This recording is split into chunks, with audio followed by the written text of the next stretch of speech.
সামান্য মধ্যবিত্ত ফ্যামিলিতে জন্ম নিয়ে এক ছেলে, যে কিনা এমন রেকর্ড ঘটিয়েছে, সেই রেকর্ড এখনো অবধি ভাঙবার ক্ষমতা কাউরির নেই, এখন অবধি কেউ ভাঙতে পারেনি। ইউটিউব থেকে এত পরিমাণ টাকা কামিয়েছে যে ইউটিউব কোম্পানির সিও নীল মোহন, তার মোট নেটওয়ার্কের পরিমাণ $150 মিলিয়ন, কিন্তু সেই ছেলেটির মোট নেটওয়ার্ক $500 মিলিয়ন।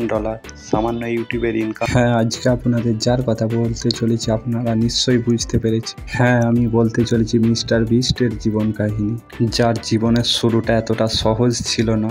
আর পিছনে পৃথিবীর সবথেকে এক্সপেন্সিভ কার্স রয়েছে, আর আমরা সেগুলোকে ওড়াবো, জলের উপরে চালাবো, ড্রাইভ করব। এটা একটা $1 বিলিয়ন সুপার ইয়ট, আর এটা একটা পুরো শহরকে জলের উপরে ধরে রাখার জন্য যথেষ্ট বড়। 7ই মে 1998 সালে আমেরিকার ক্যানসাস সিটিতে জন্মগ্রহণ করে মিস্টার বিস্ট, একটি সাধারণ মধ্যবিত্ত ফ্যামিলিতে, যার পুরো নাম জেমস স্টিফেন ডোনাল্ডসন, কিন্তু তার মা তাকে জিমি বলেই ডাকতো। আমরা তাকে মিস্টার বিস্ট হিসেবেই চিনি। আমি এখন পৃথিবীর সবথেকে উঁচু বিল্ডিং এর টপে দাঁড়িয়ে আছি, এটা অসাধারণ। মিস্টার বিস্টের মম ছিলেন একজন আমেরিকান সেনা, তাই মিস্টার বিস্ট এবং তার ভাই তার মা বাবাকে সবসময় কাছে পেত না। কিন্তু 2007 সালে মিস্টার বিস্টের সাথে এমন এক ঘটনা ঘটল, যেটাই সে পুরোপুরিভাবে ভেঙে পড়েছিল। তার মা এবং বাবার মধ্যে সামাজিক কারণে ডিভোর্স হয়ে যায়, এবং মিস্টার বিস্ট তখন সেই টাইমে কি করবে সে ভেবে উঠতে পারে না। সে তখন মাত্র 9 বছর বয়স ছিল, এবং তার ভাই তার থেকে কিছু পরিমাণ বড় ছিল। তারা দু ভাই তার মায়ের কাছে থাকার ডিসিশন নেয়, কিন্তু তার পড়াশোনার প্রতি কোনো রকম আগ্রহ ছিল না, মনোযোগ ছিল না। তার মনোযোগ, আগ্রহ, ইন্টারেস্ট ছিল একমাত্র সোশ্যাল মিডিয়া, ইউটিউবের ওপর। হঠাৎ করে 2010 সালে আমেরিকার বুকে ইউটিউবের পপুলারিটি বেড়ে যায়।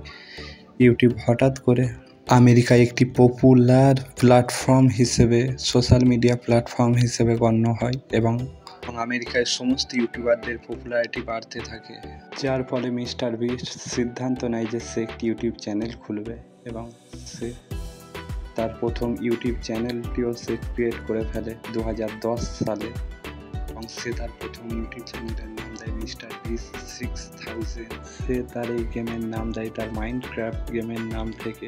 মিস্টার বিস্ট 6000 ছিল তার মাইনক্রাফট গেমের নাম, কিন্তু মিস্টার বিস্ট সেই সময় ইউটিউবে অতটা সাফল্য পায় না, ফলে সে ডিপ্রেশনে চলে যায়। সে তার কলেজও একই সাথে চালু করে, কিন্তু আস্তে আস্তে তার গেমে ইমপ্রুভ হয়, এবং সে ইউটিউবে হালকা হালকা করে পপুলার হতে থাকে, খুব অল্প পপুলার হয়।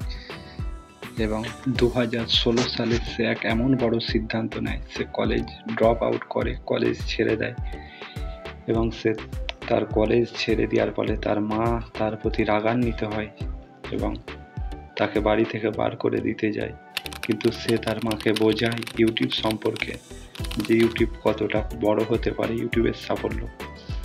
সে সর্বপ্রথম 2017 সালের জানুয়ারি মাসে একটি চ্যালেঞ্জিং ভিডিও তৈরি করে, যেই ভিডিওর মধ্যে সে 0 থেকে 1 লাখ অবধি কাউন্ট করে, এবং ভিডিওটি বানাতে তার টাইম লেগেছিল পুরো 40 ঘন্টা। একটানা 40 ঘন্টা মেহনতের পর তার ভিডিওটি পপুলার হয়, যা আমেরিকায় একটি ট্রেন্ড চলে আসে, যার ফলে সে ইউটিউবে এমন পপুলার হয়ে যায় যে তাকে আর কোনো দিন পেছন ফিরে তাকাতে হয় না। তারপর থেকে সেই চ্যালেঞ্জিং ভিডিও বানাতে থাকে এবং মানুষের সাহায্য উপকার করতে থাকে। করতে চলেছি এখন সে ইউটিউব জগতের একজন পপুলার ক্রিয়েটর। আপনি যদি মিস্টার বিস্টকে চিনে থাকেন, কমেন্টে মিস্টার বিস্ট লিখতে ভুলবেন না, এবং ভিডিওটি বেশি বেশি শেয়ার করুন। এবং আপনার এইরকম কোনো অভিজ্ঞতা থাকলে, আপনার জীবনে এরকম কোনো কিছু থাকলে আপনি কমেন্টে শেয়ার করতে ভুলবেন না। আসসালামু আলাইকুম ওয়া রাহমাতুল্লাহ। ভিডিওটি ভালো লাগলে লাইক, শেয়ার, সাবস্ক্রাইব করুন।